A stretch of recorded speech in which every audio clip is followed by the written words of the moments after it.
December 8th, 2011, 3:30 p.m. to be precise, was without a doubt the darkest day that I've had serving as the General Director of International Missions. That was just shortly following the board meeting where our board, after prayer and agonizing over this decision, decided then that our missionaries who were stateside had to stay home until we got our finances back up and much better shape. Then I had to sit right here at this phone and call our missionaries and tell them that they couldn't go back to their fields. And I will never forget that day. Just the silence of the tears on the other end of that line as I called them, and it was just overwhelming thinking that they, especially for our M Team Spain, they were just 2 weeks away from getting on a plane and leaving. The day that we got the phone call from the office that we would not be able to leave for the field was really a discouraging time for us. We had literally that day been packing our house. We were getting rid of items that we were not going to take overseas with us and taking them down to the garage and getting ready for a yard sale and deciding what we were going to keep and what was going to go. And that very day was the day that we got the phone call saying that we couldn't leave, and we were just a few weeks out from that point. And so we were discouraged. It hit us like a brick wall, and even more discouraging was that we knew that meant we had to travel more. We had already traveled for over a year, and we had been through all of our training, and we were pumped and ready to go to the field. And so having to kind of backtrack and hit the roads again and start raising money, we just sort of felt like we were starting over. It was a tough day.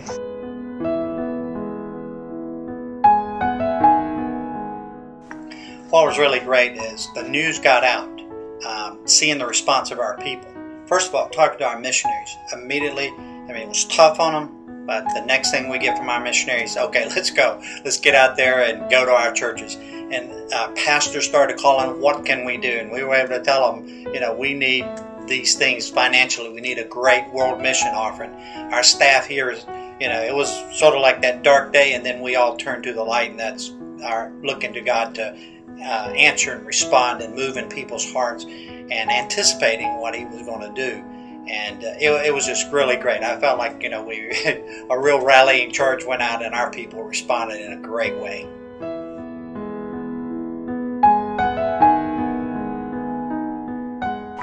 Someone asked me how I was feeling about that as we began to move forward, and I said, extremely cautiously optimistic. That's where I started. But as our churches began to respond, we got calls from churches, and they were talking about their world mission offering. They said, we set this goal and we doubled it. And I think everyone that I talked to, they went beyond their goal. And it just, it was a feeling that our denomination is waking up to the call and the charge, and they wanted them to get the missionaries back, And so I found myself moving from extremely cautiously optimistic to extremely optimistic. And then we saw the income go up a little bit in January, and then February, March, and April, and May, and it began to build. And we began to think, boy, wouldn't it be great if we could go to the national and say to our national association, hey, we can let our missionaries go back to their fields. And that's what we were praying for and hoping for and anticipating.